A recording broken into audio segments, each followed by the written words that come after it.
सो हम लोग क्या कर लेते देखो अभी इसमें एक सिंपल एक बैंक एप्लीकेशन बना के देख लेते जिसमें सारे लाइक प्रोसेस रहेंगे। ठीक है, जहाँ पे लाइक मैं डेटाबेस वगैरह कनेक्ट नहीं कर रहा हूँ, बट सिंपल सा लाइक आपको मेथड समझ में आ जाएगी कि कैसे क्या मेथड वर्क कर रहे हो। ठीक है, उसका फ्लो देख रहे हैं हम लोग कि कैसे फ्लो उसका वर्कआउट करेगा वो। तो देखो यहाँ पे कैसे क्या मेथड आपको काम करने लगेगी। अभी समझो सिंपल मुझे बैंक ये समझो बैंक स्टेटमेंट बनाना रहेगा, तो बैंक स्टेटमेंट के लिए मुझे क्या क्या चीज़ें लगेगी पहले मुझे बताओ। रिक्वायरमेंट्स क्या क्या है मुझे, अगर बैंक डिटेल्स या बैंक अकाउंट अगर बनाना रहेगा मुझे। हाँ। अच्छा, मतलब सिंपल मैं ये पूछ रहा हूँ कि अगर समझो मुझे क्या करना है।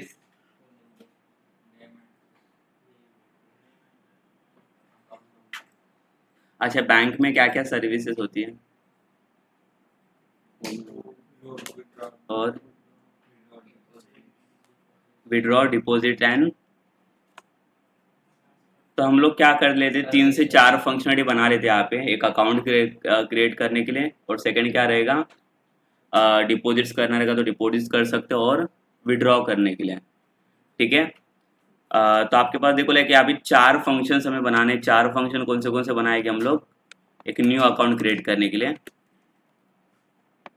सेकेंड थिंग क्या रहेगा, डिपॉजिट, एंड उसके बाद क्या करना है हमें, विड्रॉ वाला ना, विड्रॉ रहेगा। और नेक्स्ट क्या रहेगा, बैंक बैलेंस। ठीक है, बैलेंस कितना है वो हम लोग चेक कर सकते हैं फिर इसके थ्रू। तो 4 मेथड हमें अभी यहाँ पे बनाने हैं। अभी कभी कभी कैसा रहता है बताइए, जब आप कोई इंटरव्यू के लिए भी जाते हो ना, तो वो लोग आपको मेथड बना के देते हैं कि यही मेथड आपको बनाना है, बट आगे का जो इम्प्लीमेंटेशन होता है वो इम्प्लीमेंटेशन आपको करना रहता है। ठीक है, तो आपको ये जो मेथड दिए जाते हैं ना, तो मेथड को वो एज इट इज आपको यूज करना आना चाहिए।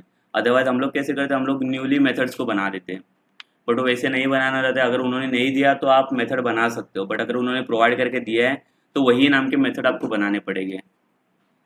लेट से मतलब कैसे रहेगा देखो, लाइक न्यू अकाउंट क्रिएट करना है तो वो लोग आपको ऐसे भी देंगे, क्रिएट अकाउंट करके मेथड, ये मेथड आपको बनाना है। तो यही मेथड आपको कंपलसरी यूज करना पड़ेगा वहाँ पे, करेक्ट ना। वहाँ पे हम लोग अपना मैन्युअल लाइक कस्टमाइज नहीं कर सकते कोई मेथड को।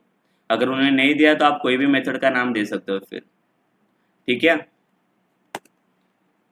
सो देखो सिंपल क्या कर लेंगे, क्लास बनाएंगे हम लोग। क्लास का नाम क्या दिया मैंने, बैंक। सो यहाँ पे पहले मैं मेन फंक्शंस बना के रखता हूँ अपना।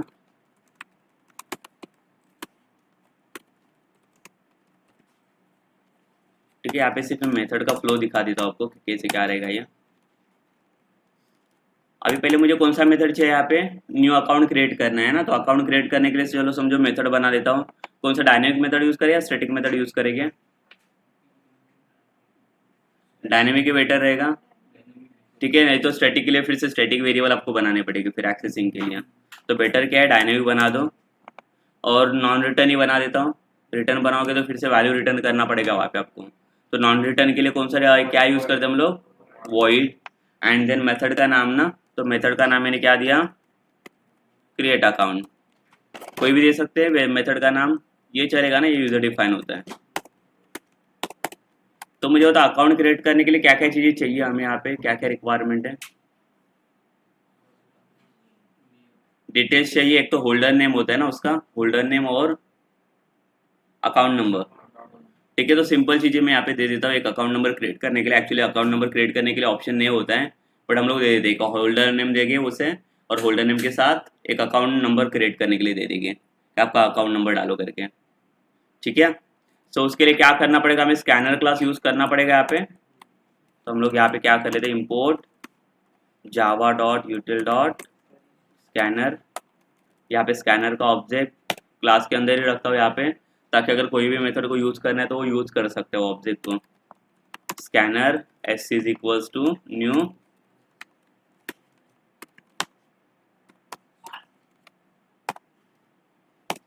ठीक है, तो ये फर्स्ट मेथड रहेगा क्रिएट अकाउंट के लिए। सेकेंड मेथड क्या रहेगा मेरा, डिपॉजिट के लिए, ये सेकेंड मेथड रहेगा। थर्ड मेथड विड्रॉ वाला, विड्रॉ वाला ही रहेगा ना कि बैलेंस पहले चेक करेंगे। हम्म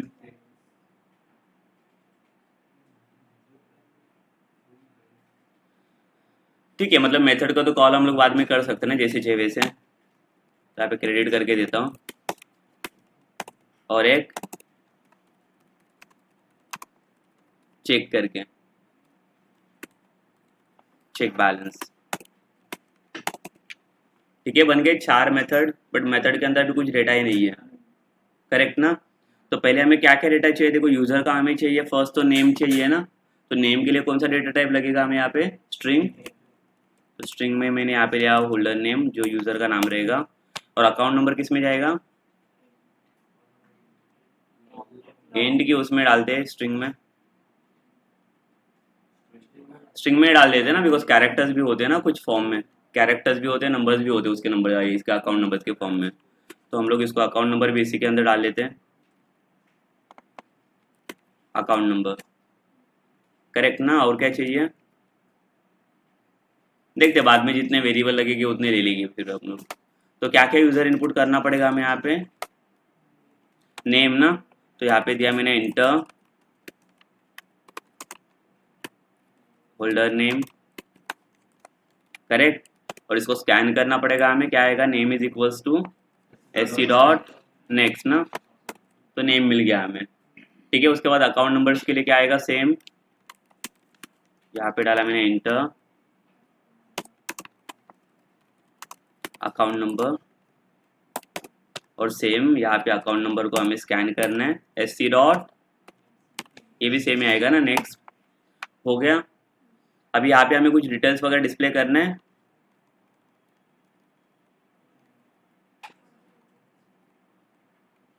करेंगे यहाँ पे डिस्प्ले डिटेल्स,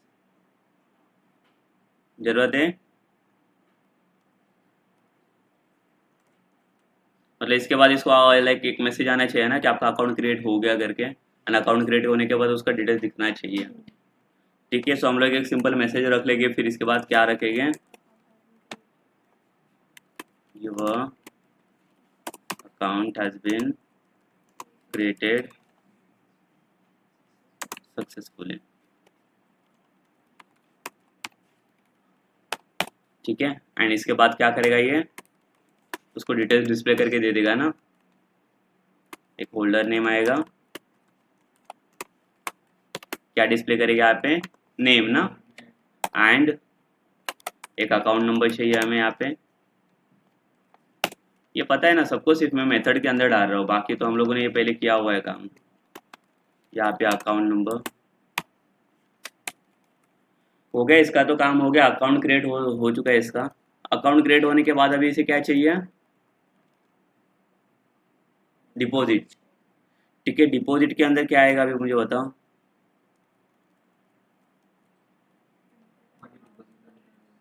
अभी यहाँ पे हम लोग कुछ इनिशियल बैलेंस दे देते हैं ना इसको, अकाउंट क्रिएट करना है तो कुछ इनिशियल बैलेंस तो लगेगा इसे। ठीक है, तो क्या कर लेते हैं कि और एक वेरिएबल लगेगा हमें बैलेंस के लिए, बराबर ना। तो लाइक बैलेंस करना पड़ेगा कुछ, तो लाइक इनिशियली जो 500 या 1000 कुछ रहेगा वो। तो हम लोग क्या करेंगे, इसको एक यहाँ पे देता हूँ मैं, अरे स्ट्रिंग में नहीं आएगा ना, बैलेंस किस में जाएगा, इसको डबल में डाल दूँ, अगर पॉइंट विंट कुछ भी आएगा तो वो डबल में ले लेगा वहाँ पे। तो डबल में किसको डाला मैंने, बैलेंस। तो यहाँ पे बैलेंस को भी यूजर इनपुट कर लेते हैं हम लोग,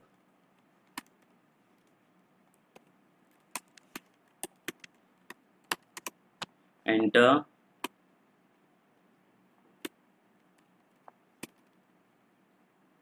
क्या डालेगी इसको मैसेज, इनिशियल बैलेंस,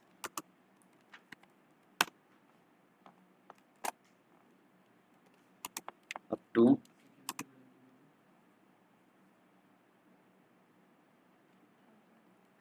1000, बराबर ना।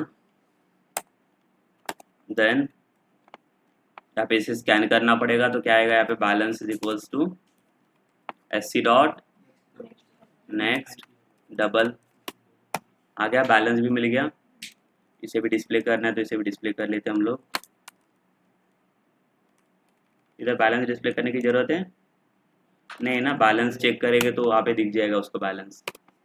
यहाँ पे चेक बैलेंस बनाया ना हम लोगों ने नीचे, इधर आ जाएगा ये। ठीक है, कभी भी काम करना है तो पहले मेथड बना के रखने का, उसके बाद काम कर लो तो सही रहेगा वो इम्प्लीमेंट करने के लिए। इसका काम हो गया अभी। देन नेक्स्ट स्टेप क्या रहेगा यहाँ पे, डिपॉजिट। डिपॉजिट के लिए क्या रहेगा बताओ मुझे। यहाँ पे बैलेंस एंटर करने के लिए देना पड़ेगा ना कि आपको कितना बैलेंस, लाइक कितना अमाउंट डिपॉजिट करना है। फिर क्या हम लोग मैसेज डालेंगे यहाँ पे, एंटर डिपॉजिट अमाउंट, बराबर ना। कितना अमाउंट डिपॉजिट करना है तो यहाँ पे एंटर कर लेगा और ये किस में स्टोर हो जाएगा फिर, बैलेंस वेरिएबल में ना।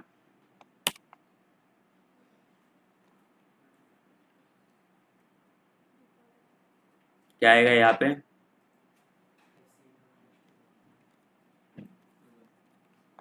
नेक्स्ट। इसके लिए डिपॉजिट वेरिएबल दे दूं, बैलेंस अलग रखूं मैं, ये डिपॉजिट का अलग बना देता हूँ ना वेरिएबल। ठीक है, बिकॉज सबको ऐड करना पड़ेगा ना हमें यहाँ पे, तो डिपॉजिट अलग वेरिएबल बना देता हूँ। ठीक है, बाद में देखते हैं कैसे कंबाइन होगा ये। तो यहाँ पे इसके जगह पे, बैलेंस के जगह पे कौन सा वेरिएबल लिया यहाँ पे मैंने, डिपॉजिट ना। ये आ रहा है समझ में क्या कर रहे हो, यहाँ तक समझा ना क्या क्या किया वो। अभी इसके बाद क्या होना चाहिए, डिपॉजिट करने के बाद यहाँ पे डायरेक्ट शो होगा, वहाँ पे उसको ऑप्शन दे देंगे ना हम लोग नीचे। चलो बैलेंस एंटर किया डिपॉजिट करने के बाद, तो उसके बाद मैसेज आना चाहिए उसको एक, क्या मैसेज आएगा, मनी डिपॉजिट सक्सेसफुली। ठीक है, तो लाइक अगर चेक करना रहेगा तो उसको चेक के लिए ऑप्शन दे देंगे हम लोग, चेक बैलेंस का है ना। तो यहाँ पे सिर्फ मैं डिपॉजिट सक्सेसफुली दे देता हूँ यहाँ पे।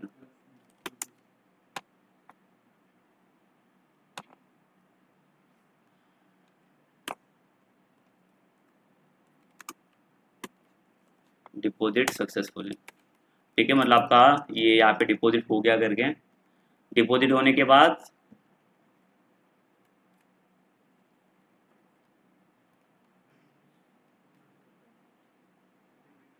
क्रेडिट मतलब विड्रॉल है ना। अरे ये डेबिट, ये क्रेडिट कहाँ से आ गया, क्रेडिट कार्ड आ गया इधर। हाँ, क्या होगा,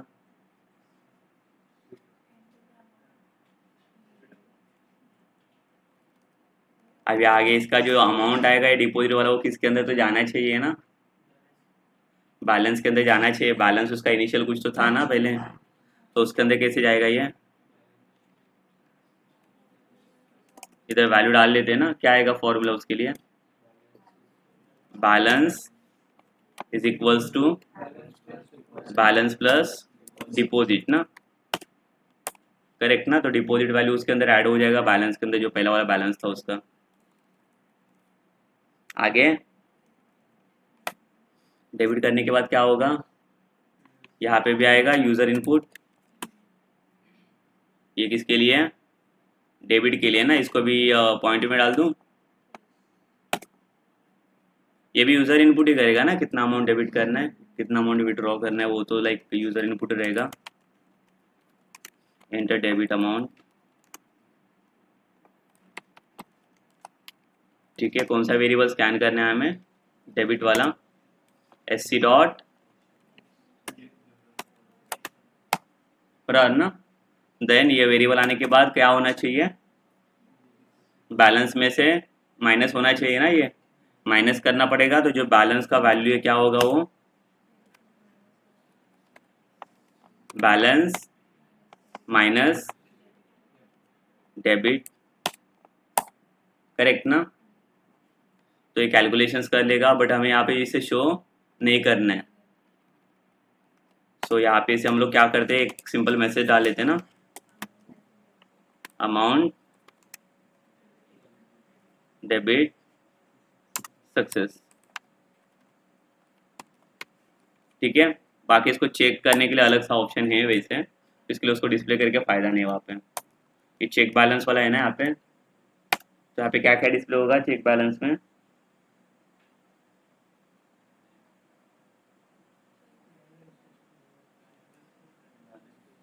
हम्म, बैलेंस डिस्प्ले कर लेंगे ना यहाँ पे। एक मैसेज देता हूँ मैं, बैंक बैलेंस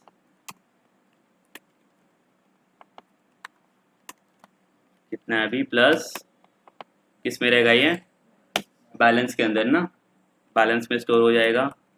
और कुछ चाहिए इसमें, नहीं ना, बस हो गया इतना। हाँ, वो भी चाहिए, फोल्डर का नाम डिस्प्ले करेंगे, ठीक है वो भी दे दो इसको, इधर है ना, दोनों को उठा के नीचे डाल लेते हैं।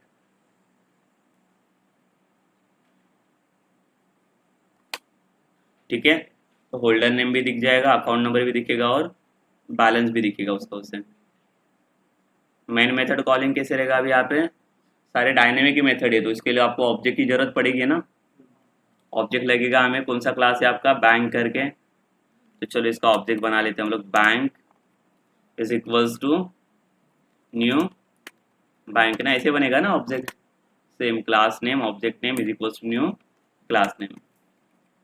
आगे क्या होगा, अभी ये देखो, ये वन वन टाइम अगर समझो किसको कोई मेथड को आप कॉल करोगे तो वो मेथड सिर्फ वन टाइम ही चलेगी ना। बट मैंने जो लाइक आपको इन्फाइनेट लूप दिखाया था, इन्फाइनेट लूप में अगर इसे चलाना है तो बराबर ना, इन्फाइनेट लूप लगाना पड़ेगा हमें। अदरवाइज कैसे वो वन टाइम पे स्टॉप हो जाएगा, अगर उससे आगे कुछ अगर प्रोसेस करना रहेगा तो आगे कंटिन्यू कर सकते हैं। तो एक चॉइस रखना पड़ेगा ना उसको कि क्या चाहिए आपको इसमें से, चार में से बैलेंस चेक करना है कि ये अकाउंट क्रिएट करना है, बराबर। तो क्या करेंगे, एक वेरिएबल ले लेंगे हम लोग, कौन सा वेरिएबल लिया इसे, चॉइस, और इसको यूजर इनपुट कर लेंगे। स्कैनर लगेगा ना यहाँ पे भी, मेन इधर का स्कैनर हम लोग यहाँ पे यूज कर सकते हैं, क्लास का कर सकते हैं, आएगा श्योर देगा वो, इसमें नहीं डिफाइन होगा ये, हाँ इसमें नहीं डिफाइन होगा ये।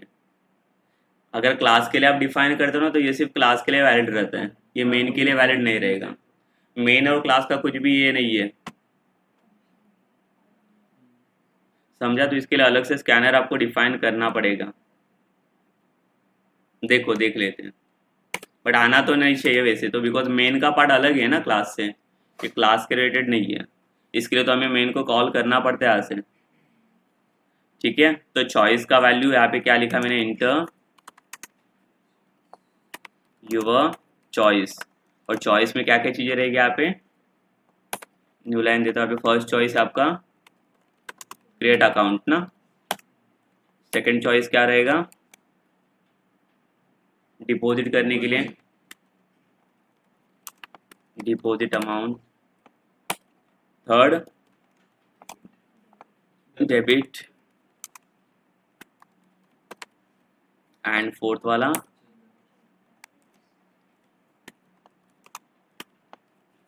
चेक बैलेंस, बराबर ना। और किसको स्कैन करेंगे हम लोग, चॉइस को, एस सी डॉट क्या आएगा,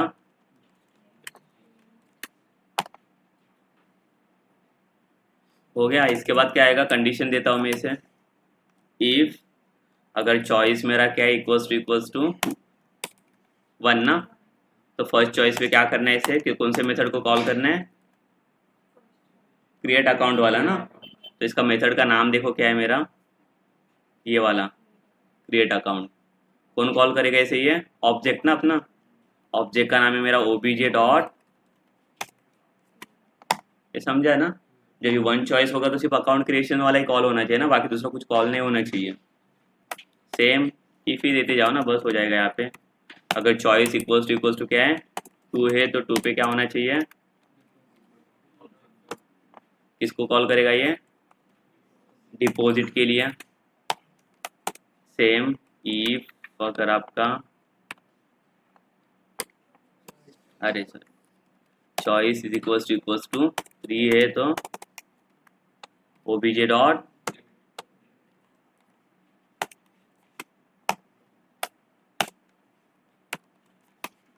एंड चॉइस अगर 4 रहेगा तो चेक बैलेंस ना। बट ये लूपिंग करेंगे, आइटरेट करेंगे कि एक वन टाइम होने वाला है ये सब प्रोसेस? ये सिर्फ वन टाइम ही होगा ना, वन टाइम होकर वो डायरेक्टली एग्जिट कर लेगा। तो लूप में डाल सकते हैं इसे हम लोग, डाल सकते हैं ना। कहाँ पे लूप लगाना पड़ेगा हमें? यहाँ पे ना एंटर चॉइस के साथ, ये तो बार बार चॉइस देना चाहिए हमें। तो कौन सा इन्फाइनाइट लूप लगा देते, वाइल वाला फॉर वाला? वाइल बेटर रहेगा ना। वाइल में क्या लिखना है आपको? ट्रू। और यहाँ पे करली बेसिस ओपन, इसका करली बेसिस कहाँ पे क्लोज होगा? यहाँ तक ना, लास्ट चॉइस तक पूरा चलेगा। इसका मतलब ये पूरा अंदर का पार्ट है इसका।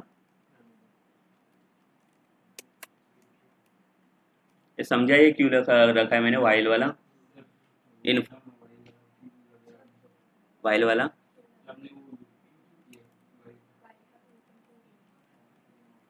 वाइल का ये इसके लिए ना, ताकि ये प्रोसेस अभी बार बार रिपीट चलते रहेगा ये। तो इसे एक एग्जिट का भी प्रोसेस देना पड़ेगा ना, नहीं तो लूप एग्जिट होगा ही नहीं। मतलब उसमें बैंक में ऑप्शंस आते हैं ना आपको कि क्या क्या चाहिए, तो अभी वन टाइम करके मुझे एग्जिट करना नहीं है ना। अभी आगे भी और कुछ उसे प्रोसेस करना पड़ेगा, अभी फिर से डिपॉजिट करना है अमाउंट, तो डिपॉजिट होना चाहिए ना। समझा? तो यहाँ पे क्या कर रहा है, लूप इसके लिए रखा है ताकि मल्टीपल टाइम ये प्रोसेस इन्फाइनेट टाइम होना चाहिए प्रोसेस। और ट्रू मतलब क्या, ये इन्फाइनेट में चला जाएगा ना। अगर आप इसे नहीं बनाना है तो मैंने फॉर वाला भी इन्फाइनेट आपको बता दिया था। फॉर वाला इन्फाइनेट कैसे बनाते हैं, ये भी बना सकते हो आप, सिर्फ सेमी कॉलन ना, इससे आपका फॉर का इन्फाइनेट बन जाएगा। ठीक है, यहाँ पे कुछ कंडीशन मत दे दो, कंडीशन दोगे तो क्या होगा, सिर्फ उतना ही टाइम चलने वाला है। अभी ये कैसे यूजर बेस्ड है ना, तो यूजर को जितना चाहिए उतना वो यूज कर सकता है, और जब भी नहीं चाहिए रहेगा तो वो एग्जिट कर लेगा वहां से। समझा? तो कौन सा बेटर है इन्फाइनाइट के लिए, फॉर रखूँ या वाइल रखूँ? वाइल बेटर बेटर है ना, सिंपल वाला एकदम। नहीं तो इधर सेमी कॉलन की जगह पे कोई कॉमा डाल देगा फिर उसका भरोसा नहीं है। ठीक है, और एक चाहिए तो चॉइस में इसमें देखिए रखता हूँ, किसके लिए? एग्जिट के लिए। ठीक है, बाहर भी तो आना चाहिए ये। फिफ्थ वाला क्या रहेगा? एग्जिट। तो इसके लिए भी कंडीशन चाहिए हमें, इफ अगर चॉइस क्या रहेगा,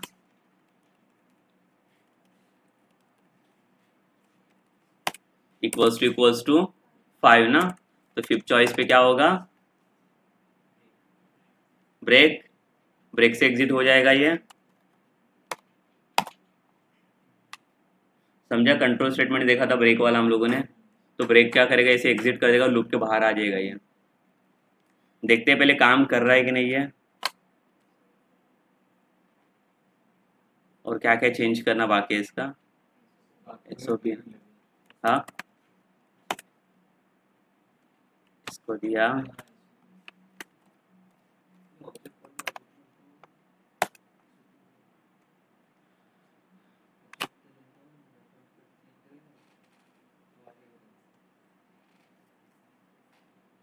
बराबर ना, देखते हैं इसको रन करके।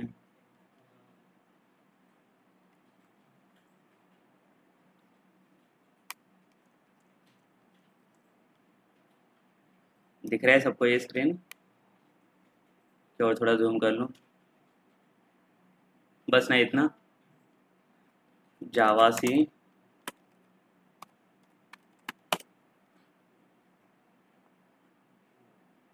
आ गया ना, एससी वाला स्कैनर लगेगा उसे। क्लास का शेयर नहीं कर पाएगा ना, वो अलग है क्लास, इसको अलग मेन का बनाना पड़ेगा हमें। Scanner S C is equals to new scanner.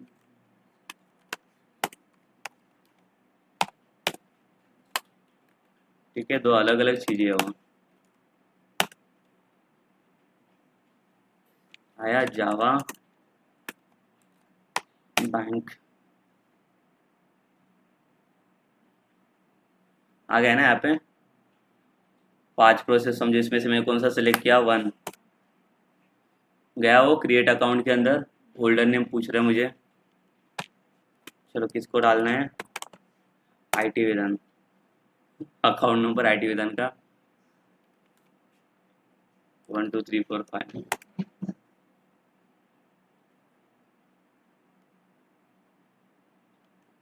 कितना बैलेंस डिपोजिट ये कर रहा है, इनिशियल बैलेंस 500 बस हो गया।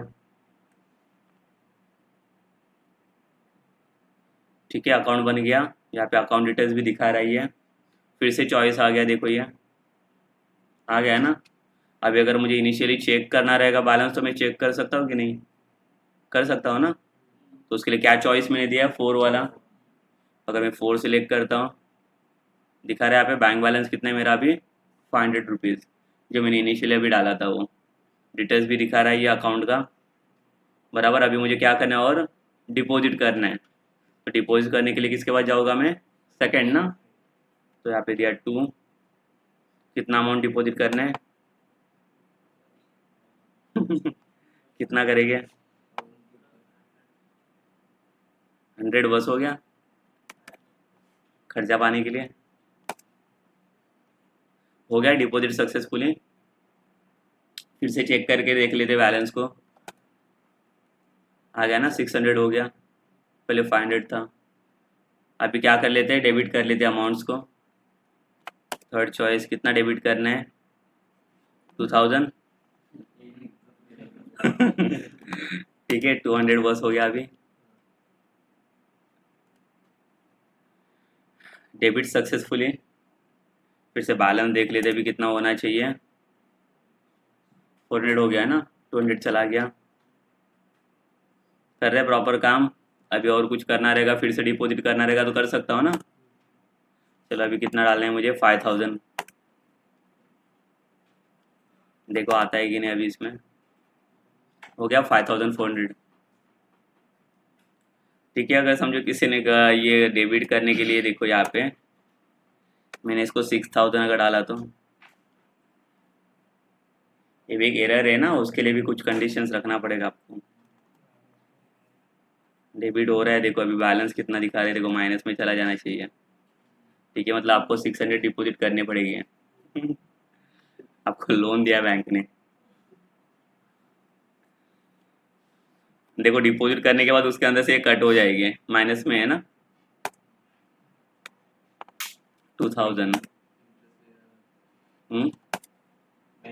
गया है ना 600।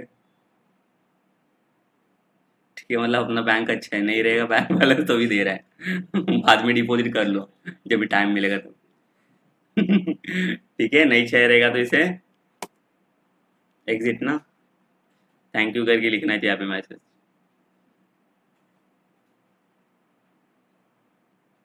समझाइए, इजी है कि डिफिकल्ट है। मेथड है इसके लिए, बहुत इजी है ये।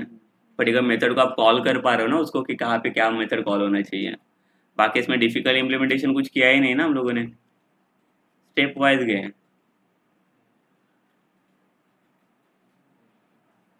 ऐसे समझा, ऐसे एप्लीकेशन बना सकते हो ना, आराम से बना सकते हो एप्लीकेशन। कुछ लगा मुझे स्विच केस वगैरह कुछ यूज़ किया मैंने, इफ एल्स भारी पड़ जाता है, आप इफ एल्स का काम खत्म स्विच केस बनाने जाओगे, फिर से स्विच, उसके लिए केसेस बना दो, फिर से कन्फ्यूजन। क्यों चाहिए, इफ एल्स काम कर रहा है ना। अगर इफ एल्स काम नहीं करेगा तो स्विच केस को पकड़ो फिर। पर है ना, जितना इजी हो जाए उतना पहले इजी में करो इम्प्लीमेंटेशन, उतना बेटर रहेगा ये समझा है मेथड्स वाला पार्ट। इनफाइनाइट लूप भी आपको समझ में आया रहेगा अभी कैसे काम कर रही है। तो जब तक आप इसका एग्जिट ब्रेक नहीं करोगे तब तक ये एग्जिट होने वाला ही नहीं, वो कंटिन्यूसली प्रोसेस चलते ही रहेगा। समझा, स्विच केस को भी आप डाल सकते हो इसके अंदर इनफाइनाइट लूप में, वो भी चलेगा। स्विच केस के अंदर डालोगे तो भी। स्विच केस के अंदर क्या होता था, यहाँ पे आपको एक चॉइस देने की जरूरत नहीं पड़ती थी ना, ये डायरेक्टली स्विच केस के अंदर चला जाता था स्विच में। और ये केस 1 था आपका, ये केस 2 था, तो आपको ये इफ एल्स कंडीशन की जरूरत नहीं पड़ती थी वहाँ पे, वो स्विच केस करता था। बराबर ना, स्विच केस से वही बनेगा ना। स्विच केस कन्वर्ट करोगे तो सिर्फ केसेस में चला जाने वाले, बाकी बस बाकी मेथड तो कॉल होगा ये। आया समझ में ये आपको प्रोजेक्ट के अंदर। जैसे देखो मुझे क्या होना चाहिए, अभी अकाउंट तो क्रिएट कर रहे हैं ना, बट अभी बैलेंस चेक करने के लिए मुझे क्या करना पड़ रहा है, उसका ये चॉइस लेना पड़ रहा है ना, वहाँ पे 4 नंबर डालने के बाद वो चॉइस आ रहा है मुझे चेक बैलेंस वाला। बट मुझे अगर ऐसे करना है तो, कि मेरा अकाउंट क्रिएट होने के बाद डायरेक्टली मुझे बैलेंस भी शो करना चाहिए वो, without choice, without asking any choice. तो मुझे क्या करना पड़ेगा, चेक बैलेंस के अंदर है ना मेरा बैलेंस का प्रोसेस, तो मेथड को किधर कॉल करना पड़ेगा आपको, इसके अंदर लेके जाना पड़ेगा, बिकॉज आप इसको कॉल कर रहे हो ना क्रिएट अकाउंट को। या तो जैसे मैं डिपॉजिट करूँगा ना, तो डिपॉजिट के बाद मुझे वो पूछना चाहिए, पूछना नहीं चाहिए, क्या चाहिए वो, शो करना चाहिए बैलेंस मेरा। हाँ, तो यहाँ पे देखो डायरेक्टली अगर समझो ये मेथड, ये डिपॉजिट वाला मेथड है ना आपका, तो इसके अंदर भी आप कोई भी मेथड को कॉल कॉल कर सकते हो। अभी आपके पास 4 मेथड है ना टोटल, तो 4 में से कोई भी मेथड को आप कॉल कर सकते हो। समझो मुझे बैलेंस चेक करना, तो बैलेंस चेक वाले का मेथड का नाम क्या था, ये है ना चेक बैलेंस। इसे कहाँ पे कॉल करना है मुझे, ये डिपॉजिट के अंदर, तो डायरेक्टली चेक बैलेंस मेथड का नाम लिखो। तो ये जब भी प्रोसेस हो जाएगा तो उसके बाद ये भी मेथड कॉल हो जाएगा ये, बिकॉज वही सेम क्लास के अंदर है ना, तो आपको इसके लिए ऑब्जेक्ट वगैरह बनाने की जरूरत नहीं पड़ेगी। जब आप मेन के अंदर जाते हो तभी आपको उसके ऑब्जेक्ट की जरूरत पड़ती है। मैंने क्या बोला, पर्टिकुलर मेथड जो होता है वो एज प्राइवेट भी रहेगा तो पब्लिक भी रहेगा, तो भी वो पर्टिकुलर क्लास के लिए शेयर करता है ना कंटेंट, तो इसी से कोई परमिशन की जरूरत नहीं है। बट जब ये मेन के अपने क्लास के बाहर जाएगा, आउटसाइड एक्सेस जाएगा, तभी इसे परमिशन की जरूरत पड़ती है। तो यहाँ पे डायरेक्टली कोई भी मेथड को आप यूज कर सकते हो। अगर मैं चाहूँ तो डेबिट के अंदर भी इसको कॉल कर सकता हूँ ना, यहाँ पे चेक बैलेंस को कोई भी मेथड आप किधर भी कॉल कर सकते हो। देखो चाहे तो इसका वर्किंग कैसे हो रहा है।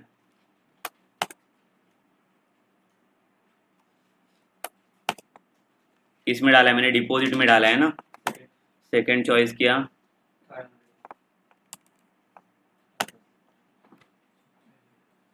ठीक है। होल्डर नेम अभी कुछ नहीं, बिकॉज अकाउंट क्रिएट किया ही नहीं ना हम लोगों ने, समझा। दिखा रहा है ना, बैंक बैलेंस भी है, शो कर रहा है, बिकॉज चेक बैलेंस भी कॉल हो गया वहाँ पे, समझा। तो मेथड के अंदर मेथड भी आप कॉल कर सकते हो, बट एक मेथड को जब आप दूसरे क्लास में लेके जाओगे तब आपको ऑब्जेक्ट की जरूरत पड़ेगी, वहाँ पे ऑब्जेक्ट आपको चाहिए। सेम क्लास में रहेगा तो उसके लिए ऑब्जेक्ट की जरूरत नहीं है कुछ। वहाँ से करेंगे ऑब्जेक्ट डॉट। हाँ, सेम क्लास का पहले ऑब्जेक्ट बना दो एंड ऑब्जेक्ट डॉट मेथड का नाम, फिर जैसे आप कॉल करते हो वैसे।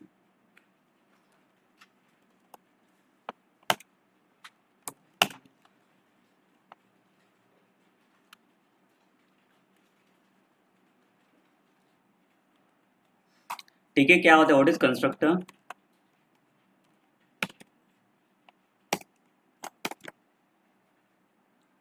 यस, क्या होता है कंस्ट्रक्टर, किसको आइडिया कुछ इसके बारे में, कंस्ट्रक्टर के बारे में। हम्म,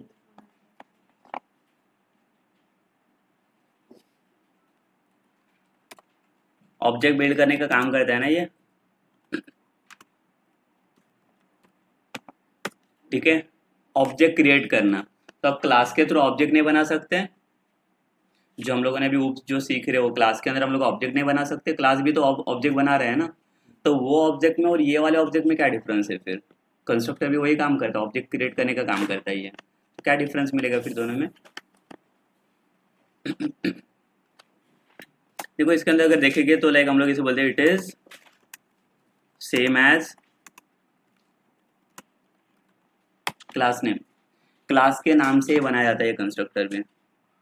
तो दोनों के ऑब्जेक्ट में डिफरेंस क्या होता है पता है, जब भी क्लास का आप ऑब्जेक्ट बना देते हो ना, तो मैं अगर इसका बता दूँ, गार्बेज कलेक्शन पता है सबको, गार्बेज कलेक्शन क्या होता है, जावा में गार्बेज कलेक्शन से पता है ना, उसका काम क्या होता है, मतलब कौन सा चीज़ मेमोरी से आपको डिलीट करना है, कौन सा चीज़ मेमोरी में रहना चाहिए, ठीक है। तो टेम्परेरी आपका जो मेमोरी जाता है वो किसके अंदर जाता है, हीप के अंदर जाता है ना, हीप पता है सबको, हीप ही पूरे पता है ना हीप की नहीं, हीप स्टैक नहीं, ठीक है। देखो हीप करके एक हीप डेटा स्ट्रक्चर है, डेटा स्ट्रक्चर्स पता है, आता है डेटा स्ट्रक्चर सबको, आएगा कलेक्शंस में सीखेंगे हम लोग, कोर जावा में है, ठीक है। सो हमारे पास कैसे होता है पता है, लाइक अगर मुझे करना क्या है, समझो आप कोई ऑब्जेक्ट बना रहे हो, तो ऑब्जेक्ट बनने के बाद क्या होता है पता है, जो मेमोरी होता है ना आपका इंटरनल मेमोरी, वहाँ पे पूरा स्पेस ऑक्यूपाइड कर लेता है आपका पूरा प्रोग्राम। तो अगर वो मुझे मेमोरी को फ्री करना है तो उसके लिए गार्बेज कलेक्टर की हम लोग हेल्प लेते हैं। ठीक है, तो मेमोरी को फ्री करना है तो हमें करना क्या पड़ता है, जो क्लास का आप ऑब्जेक्ट बना रहे हो ना, वो ऑब्जेक्ट क्या करता है, पूरा मेमोरी ऑक्यूपाइड करके रखेगा वहाँ पे, और वो फ्री कभी होगा उसे मैन्युअली आपको डिलीट करना पड़ता है फाइल को। ठीक है, बट यहाँ पे कैसे होता है, कंस्ट्रक्टर भी सेम ही काम कर रहा है ऑब्जेक्ट, बट ये ऑब्जेक्ट का काम कैसे, ये इसके अंदर डिस्ट्रक्टर भी काम करे। डिस्ट्रक्टर का काम क्या होता है, ये ऑब्जेक्ट बनाने का काम करता है और ये इसे डिस्ट्रॉय करता है। मतलब आप कोई भी टाइम पे ऑब्जेक्ट को मतलब मेमोरी क्रिएट भी कर सकते हो और मेमोरी को डिलीट भी कर सकते हो एट एनी टाइम। और इसमें कैसे होता है, क्लास का ऑब्जेक्ट में कैसे होता है, वो गार्बेज कलेक्टर की हेल्प लेते हैं। तो जब मैन्युअली आप जाओगे वो मेमोरी के अंदर, तब आपको मैन्युअली वो चीज़ें डिलीट्स करनी पड़ती है जब लॉन्ग टाइम के लिए उसका यूज़ नहीं रहता है तो। ठीक है, तो मेमोरी के यूजेस वाइज अगर आपको देखा जाए, जैसे पबजी वाला गेम था, वो पबजी वाला गेम भी पूरा बेसिकली इसके ऊपर बेस बनाया था, कंस्ट्रक्टर एंड डिस्ट्रक्टर के बेस पे। बराबर, वो कैसे वर्क करता है कंस्ट्रक्टर डिस्ट्रक्टर, बिकॉज देखो उसके अंदर आपने देखा रहेगा कितना सारा ग्राफिक्स एंड ऑल यूज किया उसने पबजी के अंदर, बट वो कभी हैंग होता है इतना गेम क्यों? अगर मेमोरी ओवरलोड होगा तो हैंग होगा ना गेम वो, तो क्यों नहीं हो रहा है हैंग वो? इतने सारे कितने लाइक उसमें अरे कितने सारे प्लेयर्स होते उसमें, तो अभी वो हैंग नहीं हो रहा है, क्यों नहीं हो रहा है हैंग? बिकॉज कैसे होता है पता है, उसके जो प्लेयर्स जनरेट होते हैं ना जो खेलने के लिए, वो प्लेयर्स कंस्ट्रक्टर जनरेट करते हैं। और जब भी फायरिंग होता है ना उसके ऊपर, तो फायरिंग के बाद जब भी वो लोग लाइक किल करते हैं हम लोग कोई प्लेयर्स को, तभी वो डिस्ट्रक्टर कॉल होता है। मतलब मेमोरी जनरेट भी हो रहा है और वो क्या कर रहा है, उसको डिस्ट्रक्टर उसको डिस्ट्रॉय भी करते जा रहे हैं। तो मतलब मेमोरी का स्पेस ही नहीं ले रहे हैं ना, उतना लोड नहीं ले पा रहे वो, समझे? इसके लिए वो एप्लीकेशन का भी हैंग नहीं होता है। इसके लिए आप देखोगे ना पूरा पबजी का गेम है ना, वो पूरा जावा बेस उसने बना के रखा है, जिसने भी बनाया वो, पता है सबको। ठीक है, जो पबजी का डेवलपर था, कौन था पबजी का डेवलपर? IT वेदन, मोदी। मोदी ने बनाया पबजी।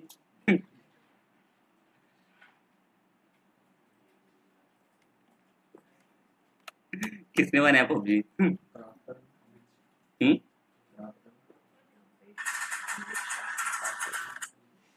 ठीक है, कोई तो है उसको काम धंधा नहीं था, उसने बना के रख लिया। ठीक है, बट एक्चुअली वो टाइप ऑफ लाइक वो एक हैकर है, पता है? वो हैकर है जिसने वो गेम बना के रखा है, वो पबजी वाला हैकर है वो, बहुत बड़ा हैकर है वो। उसने ऐसे नहीं, उसका दिमाग इतना चलता है ना, उतना फास्ट दिमाग चलाता है वो। उसने सोचो मतलब उसने सिर्फ गेम को हैक नहीं किया है, उसने लोगों को भी हैक किया। इंटरेक्शंस लेवल कितना रखा है उसके अंदर उसने गेम के अंदर, सोचो कोई लोगों को बुलाने की भी जरूरत नहीं पड़ती है, वो बिन बुलाए बाराती हो जाते हैं। पता है ना, ये पता है किसने, सबने खेला है कि नहीं पबजी गेम? हाँ सबको पता है पबजी गेम के बारे में?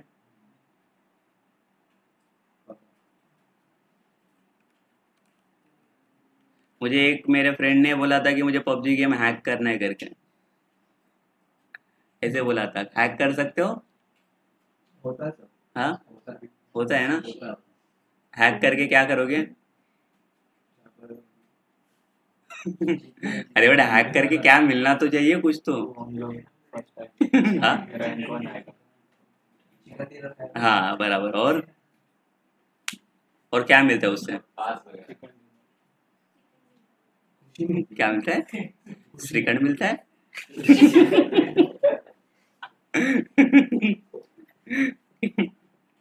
कचौरी।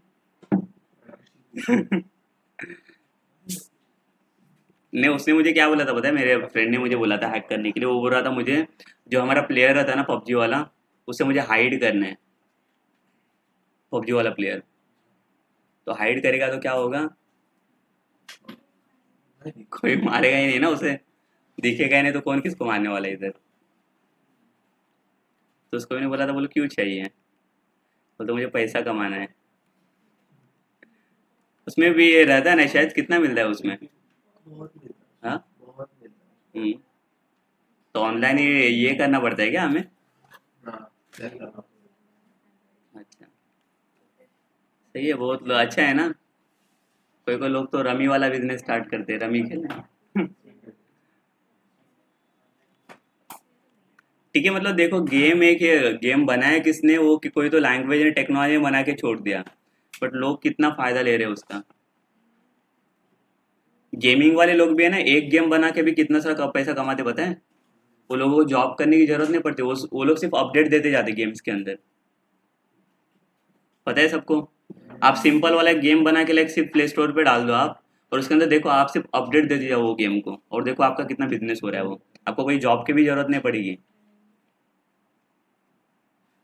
बराबर ना, बहुत पैसा मिलता है उसमें as compare to YouTube channel.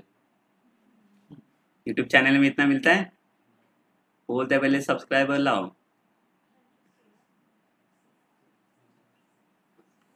ठीक है। हम लोग सब्सक्राइबर लाते हैं और हैकर लोग उसको हैक करके चले जाते हैं, वो भी हो जाता है। मतलब कोई चीज़ अभी ऐसे नहीं है ना, किसी को कुछ लाने की जरूरत ही नहीं पड़ती है। हैकर लोग ऐसे बैठे हैं ना, कोडिंग ऐसी चीज बन गया है ना, कोई किधर से कुछ भी चीज उठा सकता है अभी। मतलब खुद से कमाने की कुछ जरूरत ही नहीं है अभी, सारी चीज़ें अभी रेडीमेड अवेलेबल है, सिर्फ आपको लेना आना चाहिए वो कैसे लेना है वो। ठीक है, तो आप भी हैकर बन सकते हो, बट कभी पहले तो सिंपल प्रोग्राम तो करना आना चाहिए। हमें एडिशन प्रोग्राम करने के लिए बोलते तो ईंट की जगह पे स्ट्रिंग देते तो हैकर कैसे बनेंगे वहाँ पे। ठीक है, इतना डिफिकल्ट तो होता नहीं है ना। मुझे पता है हैकर लोगों का काम क्या है, इतना दिमाग वाला रहता है, इतना सोचना पड़ता है। इतना इजी है ना हैकर, आपको एक बार मैंने एक दो चीजें दिखाई ना ट्रिक, तो आप तो ये छोड़ ही दोगे।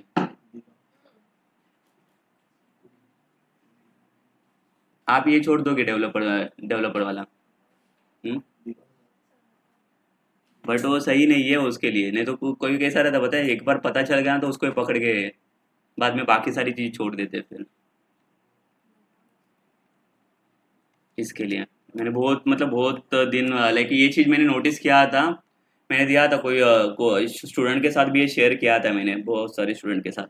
बट वो लोग उसका अलग ही यूज़ करके, मतलब जहाँ पे यूज़ होना चाहिए वहाँ पे वो लोग यूज़ नहीं करते, कहाँ पे भी यूज़ करते उसका, वैसे।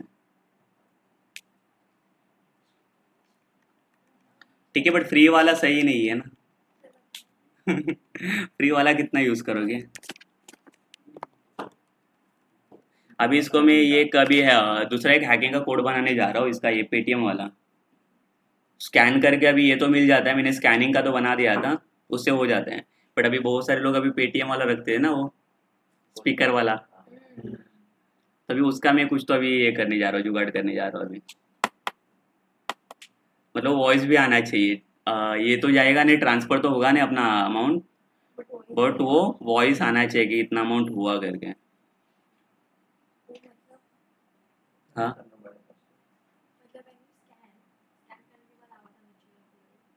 स्कैन करने के बाद जैसे बटन क्लिक किया मैंने तो उसका एंड्रॉयड ऐप बना रहा हूँ मैं अभी। वो वॉइस स्कैनर भी पता है मुझे, अभी वॉइस स्कैनर में अभी यूज़ करने जा रहा हूँ उसके अंदर एंड्रॉयड एप्लीकेशन में, वो भी काम हो जाएगा उसका भी। तो मतलब उनको भी डाउट आने का मतलब चांसेस ही नहीं है, आराम से पता चल जाएगा कि डे हुआ है करके, ट्रांसफर हुआ है करके। हाँ, मैसेज कौन चेक करता है अभी उधर, मैसेज चेक करते हैं कोई बैंक वाला। हाँ, वही बोल रहा हूँ ना, वॉइस बेस्ड रहता है ना, अगर वॉइस आ गया तो वो लोग किधर चेक करने बैठेंगे। रुको मैं मोबाइल में चेक करके दे, ऐसे बोलते हैं नहीं ना, एक वॉइस उन्होंने उसके लिए रखा है। वो क्या होता है उसके लिए एक्नॉलेज मिलता है ना उसके ऊपर कि हुआ है कि नहीं ट्रांसफर, तो एक प्रोसेस ही है। अगर वो नहीं हुआ तो उसके बाद वो लोग क्या चेक करके देखते हैं, मैसेज देखते हैं। फिर रुको तब तक मैं मैसेज देखता हूँ चेक करके। नहीं कर सकते हो, पूरा स्कैम कर सकते हो आप आराम से। हाँ, होता है। सिर्फ अभी पेटीएम वाला ये करना पड़ेगा बस, वॉइस को। दिखाओ मेरा एप्लीकेशन में स्टार्ट हो रहा है अभी, वॉइस रीडर करके मैं एप्लीकेशन बनाने जा रहा हूँ अभी पेटीएम वाला। तो एक बार वो बन जाएगा ना, तो वो भी स्कैम हो जाएगा फिर। किधर भी कोई भी होटल में, मुझे नॉनवेज खाना बहुत पसंद है, तो किधर भी जाके बैठ जाओगा फिर हाँ, पैसे नहीं, डिस्काउंट में ले लूँगा मैं। मतलब ऐसे कर सकते हैं ना, लाइक जब कोई मेन्यूज का अगर समझो 400 500 का प्राइस है, ऐसे नहीं होना चाहिए फ्री में लिया करके चलो 10 20 रुपीज़ तो पे कर लेंगे उसके लिए उतना ट्रांसफर हो जाएगा, बाकी का अमाउंट मेरे बैंक में ही रहेगा फिर हाँ, उसको दिखाने के लिए वो मैसेज जो लाइक ओरिजिनल ट्रांसफर रहेगा वो मेरा 10-20 रुपीज का हो जाएगा वहाँ पे, और उसको दिखाने के लिए वही मैसेज जाएगा कि आपका 500 रुपये अमाउंट ट्रांसफर हुआ है करके, वैसे पूरा जुगाड़ लगा रही है। खाने के साथ नहीं बट सही नहीं लगता, पता है वो बहुत ऑफ और फील लगता है, मतलब घर पे जाने के बाद है ना वो सारी चीज़ें याद आती है फिर माइंड में, सही नहीं किया, कुछ गलत किया, रॉन्ग था वो, कितना फ्री में खाएंगे, वो लोगों का भी लाइक मेहनत है ना। हाँ। 5 मिनट का गिल्ट नहीं बट वो ऐसे फील होता है लाइक कभी कभी अगर आपने काम नहीं किया रहेगा ना तो वो ज़्यादा गिल्ट फील करता है वो, वही। हम्म। वो लोगों को पहले से हैबिट ही रहती है ना उसकी, बोलते हैं हम लोग इससे ज़्यादा पैसे लगे ये किया है।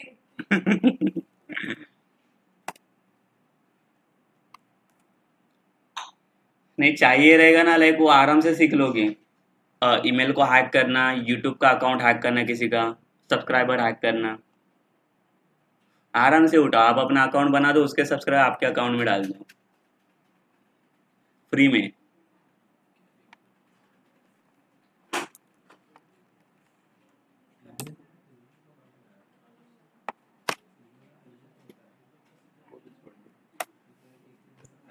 यूट्यूब को हैक करना है तो आपको ईमेल हैक करना आना चाहिए, यूट्यूब को हैक करना है तो यूट्यूब अकाउंट, ईमेल हैक करना आना चाहिए, बिकॉज ईमेल से कनेक्ट रहता है ना आपका यूट्यूब अकाउंट, आराम से फिनिश हो जाएगा वो।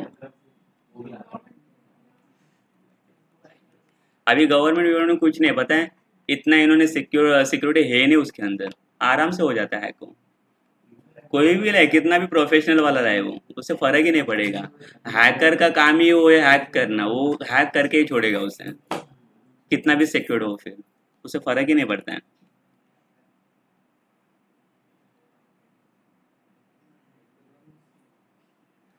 एक सिर्फ सॉफ्टवेयर की जरूरत पड़ेगी आपको, काली लिनक्स वाला, वो सॉफ्टवेयर रखो बस, आपका काम जिंदाबाद हो जाएगा सब। या तो एक अगर लाइक आपके मोबाइल के अंदर एप्लीकेशन रखना तो एक एंड्रॉयड एप्लीकेशन बना दो उसके वाला, जो आपको एनी टाइम काम आ सकता है। हम्म? कौन सा?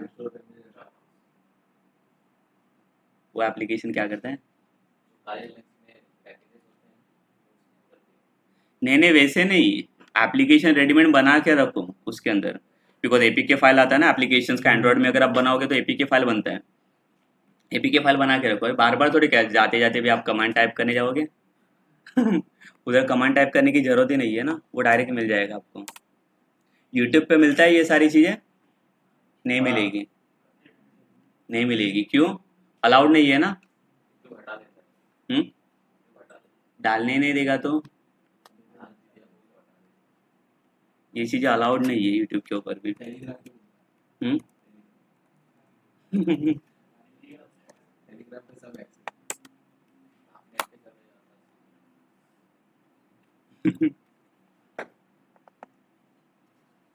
ऐसे भी कभी कभी होता है, देखो आप कभी अपना व्हाट्सएप ऑन करते हो और व्हाट्सएप में धड़ाधड़ मैसेज आते जाते हैं, वो क्या मोबाइल आपका हैंग होता है?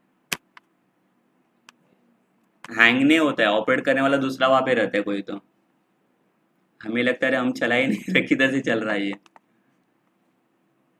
इसके लिए ना कभी भी मोबाइल नंबर है ना, मोबाइल नंबर आपका सेफ रखने का, मोबाइल नंबर एंड आईपी, अगर आईपी भी नहीं मिला ना तो भी मोबाइल नंबर से किराया ये कर लेगी, ट्रैक कर देगी उसको, मोबाइल नंबर बहुत इंपॉर्टेंट है आपका।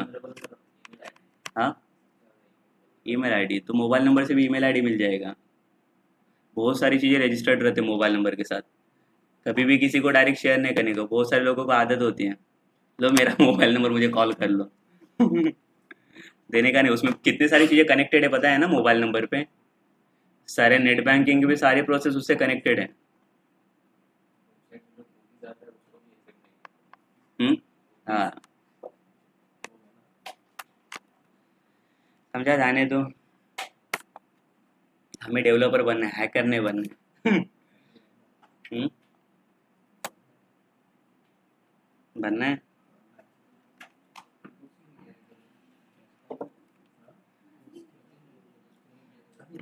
ठीक है, सो समझा कंस्ट्रक्टर का यूज मैंने क्या बोला, कंस्ट्रक्टर के अंदर जब ये ऑब्जेक्ट आप बना देते हो तो ये क्या करता है, ये भी मेमोरी ऑक्यूपाइड कर लेता है ना, बट वो मेमोरी को आप एनी टाइम फ्री कर सकते हो।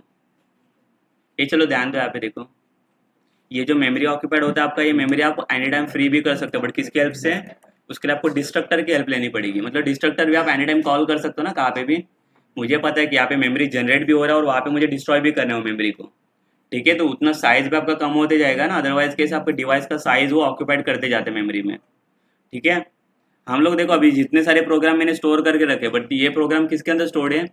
आपके मेमोरी में स्टोर तो रहते हैं ना, बट उसका जो स्पेस होता है वो स्पेस को आप डिस्ट्रॉय कर सकते हो एज ए इंटरनली, वो डिस्ट्रक्टर की हेल्प से। समझा? उसके लिए डिस्ट्रक्टर हेल्पफुल है यहाँ पे। और कंस्ट्रक्टर का एडवांटेज क्या रहेगा? देखो ये तो ऑब्जेक्ट तो बना रहे हैं, ठीक है, ये बोल रहा है कि क्लास के नाम से सेम टू सेम रहता है।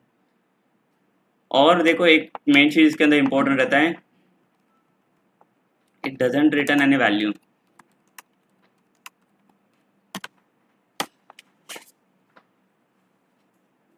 मतलब समझा, ये वैल्यू को रिटर्न नहीं कर सकता। क्यों नहीं वैल्यू रिटर्न करता है ये?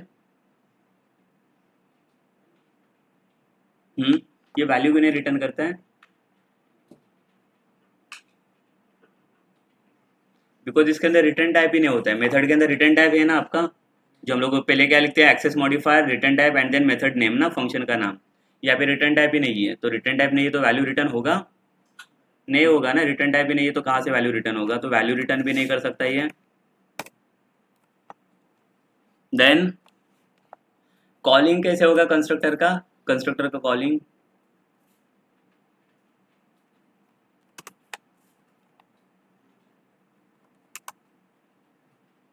Object call hmm object create करने का it called once object get created, तो आपको इसको एक्सटर्नल कॉलिंग की जरूरत नहीं है। आप जो ऑब्जेक्ट बनाते हो ना नीचे मेन के अंदर, तो ऑब्जेक्ट बना के ऑब्जेक्ट ही उसको कॉल कर देता है, तो आपको एक्सटर्नल जैसे ऑब्जेक्ट डॉट मेथड का नाम डालो वो भी डालने की जरूरत नहीं है आपको एक्सटर्नल कोई भी चीज़ें, तो वो भी एक आपका टाइम बचता है वहाँ पे ऑब्जेक्ट कॉलिंग का, ठीक है। मतलब यहाँ पे ऐसी चीज़ है कि एक ही टाइप में एक स्ट्रक्चर में सारी चीज़ें बना के रख देता है, और जब आप डिस्ट्रॉय भी करोगे तो पूरा स्ट्रक्चर ही उड़ा देगा वो वहाँ से, वैसे, ठीक है। तो आपका एक ऑब्जेक्ट कॉलिंग का पार्ट भी बच जाएगा यहाँ पे कंस्ट्रक्टर की हेल्प से। बाकी की तो सारी चीज़ें सेम ही है। जो चीज़ आप मेथड में करते हो ना अभी मेथड के अंदर, वो सेम चीज़ें मेथड के थ्रू आप क्या कर सकते हो, कंस्ट्रक्टर के अंदर भी कर सकते हैं ना। सेम चीज़ है, रिप्रेजेंटेशन दोनों का सेम ही है। सिर्फ मेथड के लिए आपको ऑब्जेक्ट का कॉलिंग लगता है ना, अभी ऑब्जेक्ट डॉट मेथड का नाम आपको देना पड़ता है, बट कंस्ट्रक्टर के लिए वो उसकी ज़रूरत नहीं है आपको। आया समझ में? वो कंस्ट्रक्टर आपको वो बता रहे हैं। तो कंस्ट्रक्टर का सिंटैक्स क्या रहेगा फिर अगर कंस्ट्रक्टर बनाना रहेगा तो?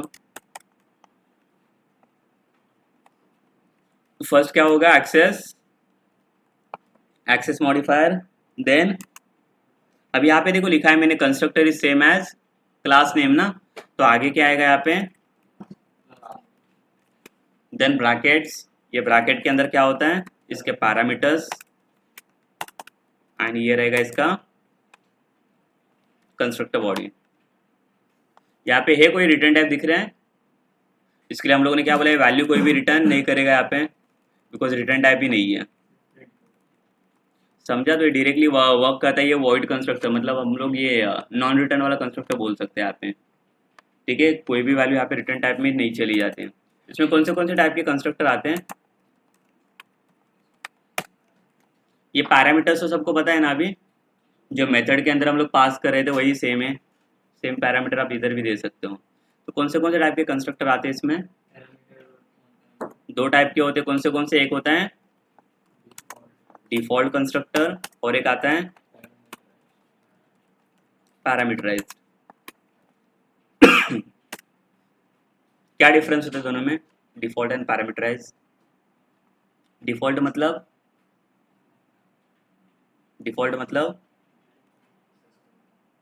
पैरामीटरलेस, पैरामीटरलेस इसको बोलते हैं, बराबर ना।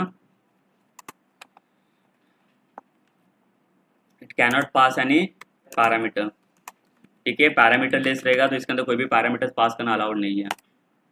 बट पैरामीटराइज में क्या होगा, यहाँ पे पैरामीटर्स पास हो गए ना, कैन पास द पैरामीटर,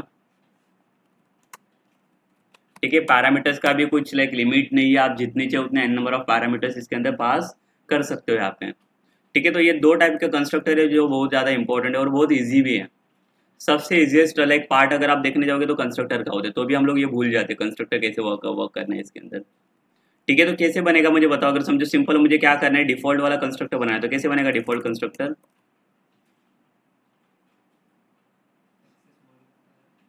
क्या सिंटैक्स है इसका? पहले एक्सेस मॉडिफायर है ना, तो चलो पहले, अरे पहले क्लास तो चाहिए ना क्लास ही नहीं तो एक्सेस मॉडिफायर किसके अंदर देंगे हम लोग। ठीक है, देखो यहाँ पे हम लोग बना देते हैं, एक क्लास लेते थे, क्लास का नाम मैंने क्या दिया समझो, डिफॉल्ट कंस्ट्रक्टर, और इसके अंदर पहले मेन फंक्शंस बना के रखता हूँ अपना।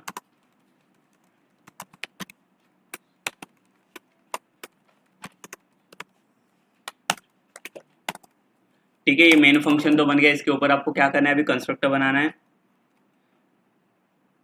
ठीक है, तो यहाँ पे क्या होगा, अभी यहाँ पे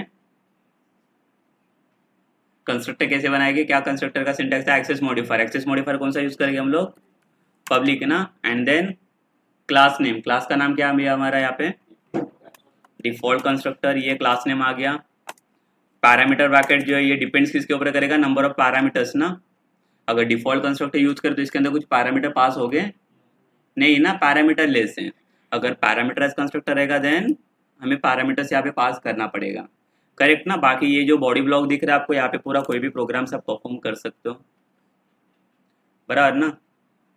और यहाँ पे कैसे बताया, देखो लाइक अगर कंस्ट्रक्टर की हेल्प आप लेते हो तो कंस्ट्रक्टर के साथ हम लोग मेथड को यूज कर सकते हैं कि नहीं, कर सकते हैं मेथड को यूज। मतलब मैंने कुछ चीज़ें यहाँ पे कुछ परफॉर्म किया और इसके नीचे और कुछ मेथड बना के रखा, चलेगा ये कि नहीं? मतलब कैसे बोल रहा हूँ, देखो यहाँ पे समझो, यहाँ पे मैंने कुछ वेरिएबल बना दिया है ABC। ठीक है, यहाँ पे मैंने क्या किया है, A एंड B का समझो वैल्यू दिया। ठीक है, डायरेक्टली वैल्यू ले रहा हूँ मैं विदाउट पैरामीटर्स, है ना। और नीचे समझो इसके नीचे एक मेथड बना देता हूँ मैं, पब्लिक वॉइड, और मेथड का नाम मैंने क्या रखा, डिस्प्ले। यहाँ पे मैं एडिशन कर रहा हूँ, ये चलेगा कि नहीं, चलेगा ये? बिकॉज कंस्ट्रक्टर को इनिशियलाइजर बोला जाता है। इनिशियलाइजर मतलब जब भी आपका प्रोग्राम लोड होता है ना, वो टाइम पे आपका कंस्ट्रक्टर भी लोड हो जाता है ऑब्जेक्ट के टाइम पे, तो आपको इसको फिर से लोड करने की जरूरत नहीं है, और लोड होते टाइम ये दोनों भी वेरिएबल को लोड कर देगा ना, ये ए एंड बी को। ठीक है, तो वेरिएबल लोड होने के बाद मैं यहाँ पे यूज़ कर सकता हूँ कि नहीं, फिर मेथड में कर सकते हैं ना यूज़, बराबर है। इसमें यूज़ होने के बाद अगर आप चाहो तो यहाँ पे एडिशन वगैरह भी परफॉर्म कर सकते हो, ये होगा, ये पॉसिबल हो जाएगा ना। और एल्स आप इसे ऐसे भी परफॉर्म कर सकते हो, अगर ये नहीं बनाने में इसके अंदर भी चीज़ें परफॉर्म कर सकते हो ऐसे, ये भी चलेगा ना। अगर इसे नहीं बना रहे हो तो ये चलेगा कि नहीं। कंस्ट्रक्टर एक बॉडी पास करे, इसका मतलब आप कुछ भी चीज़ें पास कर सकते हो वहाँ पे। ठीक है, तो इससे होगा क्या, और मेथड में बना देता हो तो उससे क्या होगा बताओ मुझे। अगर एक्स्ट्रा मेथड में पास कर रहा हो और विदाउट मेथड में पास कर रहा हो, सिर्फ ओनली विद कंस्ट्रक्टर, देन क्या फ़र्क पड़ेगा दोनों में? मेथड के लिए ऑब्जेक्ट क्रिएट करना ऑब्जेक्ट तो इसके लिए भी आपको क्रिएट करना ही है वैसे, मेथड का भी ऑब्जेक्ट क्रिएट मेथड के लिए कॉलिंग करना पड़ेगा आपको, एक्सटर्नल कॉलिंग देना पड़ेगा। और देखो जैसे मैंने बोला कि कंस्ट्रक्टर जब ये क्रिएट होता है तो ये क्या करता है, मेमोरी ऑक्यूपाइड कर लेता है। तो इसके लिए एक्चुअली देखो, इतना जब ये कंस्ट्रक्टर लोड होगा ना, तो इसके लिए भी मेमोरी लगेगा ना खुद का। और अगर इसके साथ एक्सटर्नल अगर मैं मेथड बना तो मेथड के लिए मेमोरी नहीं लगेगा, उसका भी एक्स्ट्रा स्पेस चला जाएगा आपका। अगर आपको स्पेस को लाइक थोड़ा लाइक फ्री रखना है तो आप क्या करो, सिर्फ कंस्ट्रक्टर के साथ ही काम कर लो, और एल्स आप डायरेक्टली मेथड के साथ भी काम कर सकते हो। ऐसे कुछ जरूरी नहीं कि आप कंस्ट्रक्टर यूज़ किया तो हम लोग मेथड को यूज़ नहीं कर सकते हैं, कर सकते हैं ना, दोनों भी आप साथ में यूज़ कर सकते हो। समझो, पूरा प्रोग्राम को आप पूरा फ्लो में लाइक ये कर सकते हो, डिवाइड कर सकते हो, अगर आपको मेथड वगैरह यूज़ करना रहेगा तो ये आपका हो गया कंस्ट्रक्टर ना। तो मुझे बताओ इसका कॉलिंग कैसे करूँ मैं, इधर कॉलिंग रहेगा हमारा, तो मैंने क्या बोला, कॉलिंग के लिए आपको सिर्फ क्या चाहिए, ऑब्जेक्ट चाहिए। तो ऑब्जेक्ट कैसे बनाते क्लास का हम लोग, क्लास नेम रहेगा आपका, इसका object is equals to new class name. तो ये ऑब्जेक्ट आपका कॉल करेगा कि नहीं फिर कंस्ट्रक्टर को, और कुछ कॉलिंग की जरूरत है यहाँ पे नहीं, बिकॉज मैंने क्या बोला, जब भी हम लोग ऑब्जेक्ट क्रिएट करते हैं तो वही ऑब्जेक्ट जाके क्या करते हैं, कंस्ट्रक्टर को कॉल कर लेते हैं। बराबर। तो एक्चुअली मुझे बताओ इसके अंदर ये जो मैंने ऑब्जेक्ट बनाया इसके अंदर मेरा मेन ऑब्जेक्ट कौन सा है? ये जो लाइन मैंने लिखा है default constructor object is equals new default constructor, इसके अंदर मेरा मेन ऑब्जेक्ट कौन सा है? ये वाला, ये बात। इतना ही है। ये हमारा ऑब्जेक्ट है, ये हमारा ऑब्जेक्ट नहीं है। ये क्या है? ये कि हमारा रेफरेंस है ना, जो हम लोग कॉलिंग के लिए इसके अंदर रेफरेंस पास कर लेते हैं। बराबर। अगर मैं इतना भी ऑब्जेक्ट क्रिएट कर दूं तो चलेगा कि नहीं? है चलेगा ना? तो ये भी एक ऑब्जेक्ट ही बन गया ना। तो फिर हम लोग वो रेफरेंस में क्यों स्टोर करते हैं फिर उसे? चलो अगर समझो मेथड भी है, यहाँ पे मेथड लिखा मैंने, तो बताओ चलो। बिकॉज देखो बहुत सारे लोग किसको कंसिडर करते हैं बताएं? ये जो हम लोग ऑब्जेक्ट ओबीजे करके बनाया था ना उसको ऑब्जेक्ट कंसिडर करते हो, बट वो ऑब्जेक्ट नहीं होता है ना। ऐसे लिखे कि ये हमारा ऑब्जेक्ट नहीं है, इसको रेफरेंस बोलते हैं। ये ऑब्जेक्ट है आपका एक्चुअल ऑब्जेक्ट। ये ऑब्जेक्ट को हम लोग ये रेफरेंस के अंदर पास करते ताकि मेथड को कॉल किया जाए, बट इसके बिना भी मैं मेथड को कॉल कर सकता हूँ ना। यही ऑब्जेक्ट है ना, बिकॉज मैंने क्या बोला मेथड को कॉल करने का काम कौन करता है? ऑब्जेक्ट। तो यहाँ पे डॉट देना पड़ेगा मुझे, डॉट। ऐसे भी कर सकता हूँ ना मैं। ये समझा कि नहीं? मेथड को कॉल कौन करता है? ऑब्जेक्ट कॉल करते हैं ना। तो यहाँ पे ये मेरा ऑब्जेक्ट है ना, इतना डॉट करके मैं मेथड का नाम दे रहा हूँ यहाँ पे कॉलिंग। बट ये थोड़ा कॉम्प्लिकेटेड होता है, इसके लिए हम लोग क्या करते हैं उसको स्टोर करते हैं ना कोई रेफरेंस के अंदर।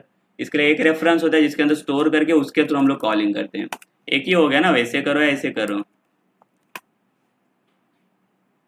क्या बेटर है दोनों में? ये वाला स्टोर करके, ठीक है। तो अभी हमें सिर्फ ऑब्जेक्ट बनाना है ना, तो ऑब्जेक्ट क्रिएट करने के लिए इतना भी काफ़ी है ना हमें। ये कुछ है हमें, बिकॉज एक्सटर्नल कुछ कॉलिंग है ही नहीं ना, तो क्यों हम लोग प्रोग्राम को बढ़ा रहे हैं? ये समझा? ये कंस्ट्रक्टर कॉलिंग हो जाएगा ना यहाँ पे, ये कंस्ट्रक्टर कॉलिंग हो गया। क्लियर?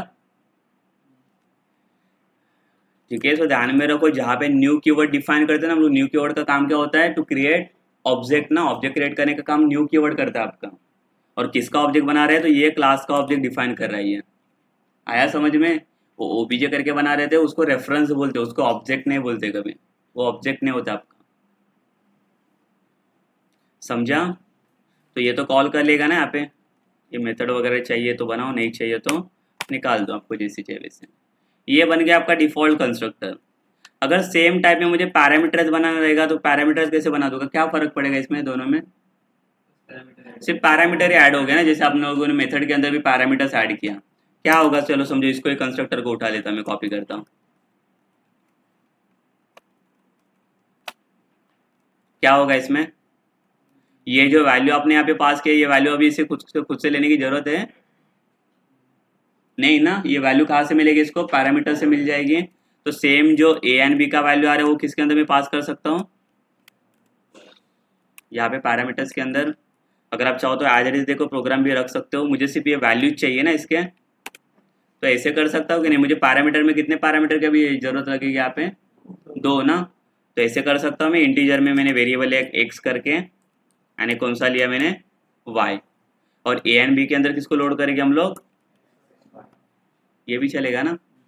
इसका मतलब क्या हो गया कि वैल्यू इनिशियलाइज किया कंस्ट्रक्टर ने यहाँ पे, एंड देन यहाँ पे परफॉर्म कर रहे हैं। तो एट ए टाइम एक सिंगल क्लास में हम लोग एक से more than one constructor define कर सकते हैं कि नहीं? अगर एक से ज़्यादा कंस्ट्रक्टर आता है तो इसको हम लोग क्या बोलते हैं? Constructor overloading. समझा? अगर एट ए टाइम सिर्फ अगर एक क्लास में अंदर अगर सिंगल कंस्ट्रक्टर आता है तो वो नॉर्मल कंस्ट्रक्टर हो गया। बट अगर एक से ज़्यादा कंस्ट्रक्टर अगर आपका डिफाइन हो गया तो उसको हम लोग क्या बोलेंगे? Constructor overloading. ये कॉन्सेप्ट पता है सबको? कंस्ट्रक्टर ओवरलोडिंग नया कॉन्सेप्ट नहीं है इसमें। ये क्या करता है? Define more than one constructor. ठीक है। अगर एक से ज्यादा कंस्ट्रक्टर एक सिंगल क्लास में आता है तो उसको हम लोग कंस्ट्रक्टर ओवरलोडिंग बोलते हैं, मल्टीपल कंस्ट्रक्टर बना के। और कंस्ट्रक्टर बना सकते हैं इसमें आप। पैरामीटर्स तो आ गए ना, इसको डिफरेंशिएट भी करना आना चाहिए ना। डिफॉल्ट वाला ये हो जाएगा, इसका कॉलिंग कैसे होगा फिर, ये वाला, इसको तो कॉल किया नहीं ना हम लोगों ने। ये ऑब्जेक्ट किसको कॉल कर रहा है, ये वाला, ये डिफॉल्ट वाले को कॉल कर रहा है ना, बिकॉज देखो पैरामीटर्स में कुछ वैल्यू नहीं है। अभी इसको कॉल करना रहेगा तो कैसे कॉल करेंगे फिर, सेम में इसके लिए मुझे अलग ऑब्जेक्ट बनाना पड़ेगा ना, और इसके अंदर क्या करना पड़ेगा आपको, वैल्यू पास करना पड़ेगा। कितने, 2 वैल्यू चाहिए, तो चलो 5 एंड 7 पास किया। ये समझा कि नहीं है, ये ऑब्जेक्ट है ना आपका, तो ये जाके डिफॉल्ट कंस्ट्रक्टर को कॉल करेगा और ये जाके पैरामीटर्स को कॉल करेगा, ये पैरामीटर्स कंस्ट्रक्टर। क्लियर, सबको समझा ये, इजी है कि डिफिकल्ट है कंस्ट्रक्टर वाला पार्ट है। मेथड समझा तो कंस्ट्रक्टर भी देखा जाए तो बहुत इजी है ये, देखना है, देखो इसको इम्प्लीमेंट करके। ठीक है, दोनों भी एक साथ चाहिए तो एक साथ बना दो, तो आपका कंस्ट्रक्टर ओवरलोडिंग हो जाएगा, उसमें डिफॉल्ट भी कवर हो जाएगा और पैरामीटर्स भी कवर हो जाएगा आपका कंस्ट्रक्टर। हाँ, मेथड और वही तो बोला ना मैंने, अगर आप मेथड बना दो तो मेथड के लिए आपको ऑब्जेक्ट बना के ऑब्जेक्ट से एक्सटर्नल कॉलिंग देना पड़ता है, बराबर। और अगर आप कंस्ट्रक्टर बना दो तो कंस्ट्रक्टर का भी कॉल होता है, जब आप ऑब्जेक्ट इनिशियलाइज करते हो तो ऑब्जेक्ट के टाइम में वो ऑब्जेक्ट क्या करता है, वो मेथड को कंस्ट्रक्टर को कॉल कर लेता है वो। कंस्ट्रक्टर भी मैं वही बोल रहा हूँ ना, वैल्यू जब इनिशियलाइज करना पड़ता है ना डायरेक्टली, जब भी आपका प्रोग्राम लोड होता है ना, तो प्रोग्राम के लोडिंग के टाइम पे आपका कंस्ट्रक्टर लोड हो जाता है। मेथड डायरेक्टली लोड नहीं होता है, मेथड को क्या करना पड़ता है आपको, कॉल करना पड़ता है, तभी जाके मेथड लोड होते हैं। तो इनिशियली अगर डायरेक्टली जैसे मुझे ऐसे कुछ चाहिए रहेगा, देखो अभी कभी आप वेबसाइट एप्लीकेशन बनाते हो, तो वेबसाइट एप्लीकेशन में क्या होता है, जब भी वेबसाइट मेरा लोड होगा तो कुछ तो मुझे चीज़ें दिखनी चाहिए ना, लोड होने के बाद, विदाउट क्लिकिंग एनीथिंग। तो वो लोड कौन करके देता है, वो सारी चीज़ें कंस्ट्रक्टर का काम है, वो डायरेक्टली लोड करना जब भी आपका प्रोग्राम लोड हो रहा है। बट जब भी आप कुछ क्लिक करो इसका मतलब क्या हो गया कि आप कुछ मेथड को कॉल कर रहे हो, समझा। इनिशियलाइज होना और उसको क्लिक करके परफॉर्म करना, वो दोनों चीज़ें अलग अलग है ना। तो कंस्ट्रक्टर ऐसी चीज़ हो जो डायरेक्टली प्रोग्राम के साथ लोड हो जाता है, वो जब भी प्रोग्राम लोड होता है आपका, समझा। इसका यूज़ अभी आपको आगे पता चलेगा, जेडीबीसी के अंदर यूज़ करना है उसका।